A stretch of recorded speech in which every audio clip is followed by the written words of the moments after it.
Hi all. ഇന്ന് നമ്മൾ discuss ചെയ്യുന്നത് ഒരു ക്വസ്റ്റ്യൻ. കുറച്ച് ദിവസമായി ക്വസ്റ്റ്യൻ ഡിസ്കസ് ചെയ്തിട്ടുണ്ടായിരുന്നത് തിയറി നമ്മൾ കവർ ചെയ്തിട്ടുള്ളത്. നമുക്ക് ക്വസ്റ്റ്യനിലേക്ക് പോകാം. In a zoo are rabbits and pigeons. If heads are count there are 200, legs are 550 and the number of pigeon. ഒരു സൂവിൽ റാബിറ്റ്സും പീജിയൻസും അത് അതിൻ്റെ ഹെഡ്സ് കൗണ്ട് ചെയ്തപ്പോൾ 100ഉം ലെഗ്സ് കൗണ്ട് ചെയ്തപ്പോൾ 5 ആണുള്ളത്. അങ്ങനെയാണെങ്കിൽ പീജിയൻസിൻ്റെ നമ്പർ എത്രയാണ് എന്നാണ് ക്വസ്റ്റ്യൻ. നമുക്ക് ചെയ്യാം. ഇത് ഒരു ഷോർട്ട് കട്ട് മെത്തേഡിലൂടെ നമ്മൾ ചെയ്യുന്നത്. ഒരു സൂവിൽ റാബിറ്റും പീജിയനും ആണുള്ളത്. ദെൻ നമ്മൾ അസ്യൂം ചെയ്യാണ് ഹെഡ് കൗണ്ട് ചെയ്തത് 200 ആണുള്ളത് അല്ലേ. അതായത് ടോട്ടൽ നമ്പർ എന്ന് പറയുന്നത് 200 ആയിരിക്കും റാബിറ്റ്സിൻ്റെയും പീജിയൻ്റെയും. അത് നമുക്ക് മനസ്സിലായി. അപ്പോൾ നമ്മൾ അസ്യൂം ചെയ്യാണ് എല്ലാതും റാബിറ്റ്സ് ആണെന്ന്.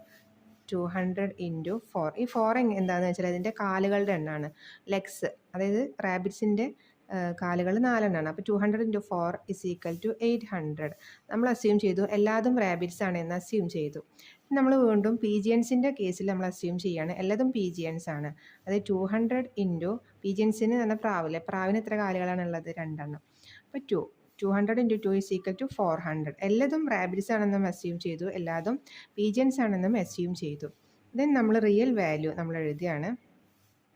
റിയൽ വാല്യൂ എത്രയാണ്? ലെഗ്സിൻ്റെ റിയൽ വാല്യൂ 550 ആണ്.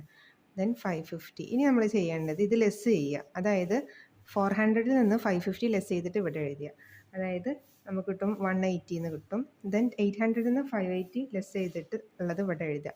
അപ്പോൾ 220 നമുക്ക് കിട്ടും. അപ്പോൾ ഇതിൻ്റെ റേഷ്യോ ആണ്. 180:220 ആണ് റാബിറ്റ്സും പീജിയൻസും തമ്മിലുള്ള റേഷ്യോ. നമുക്ക് വെട്ടി ചെറുതാക്കാം. സീറോസ് കട്ട് ചെയ്യാം. ദെൻ 80:22 ആകുമ്പോൾ രണ്ടിലും 2 പോകും അല്ലേ. അപ്പോൾ 18 എന്ന് പറയുമ്പോൾ 9 × 2 ആണ്. അപ്പോൾ 9:22 എന്ന് പറയുമ്പോൾ 11. ഇതാണ് ഇത് തമ്മിലുള്ള അംശബന്ധം അല്ലെങ്കിൽ റേഷ്യോ എന്ന് പറയുന്നത്. ഇനി നമുക്കിത് ആഡ് ചെയ്യാം. 9 + 11 എന്ന് പറയുമ്പോൾ 20. ടോട്ടലുള്ള എമൗണ്ട് ആണിത് 20. ഈ ടോട്ടൽ എന്ന് പറയുന്നത് എത്രയാണ്? നമുക്കറിയാം ടോട്ടൽ റാബിറ്റ്സിൻ്റെയും പീജിയൻസിൻ്റെയും എണ്ണം 200 ആണ്.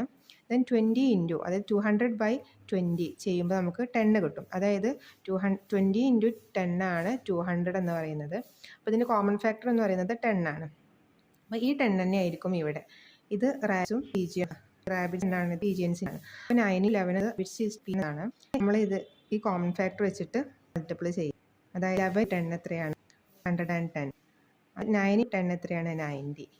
ഇതേ കോമൺ വെച്ചിട്ടുള്ള 2 മൾട്ടിപ്ലൈ ചെയ്താൽ 90 എന്ന് 110 കിട്ടും. അപ്പോൾ ചോദിച്ചിട്ട് 1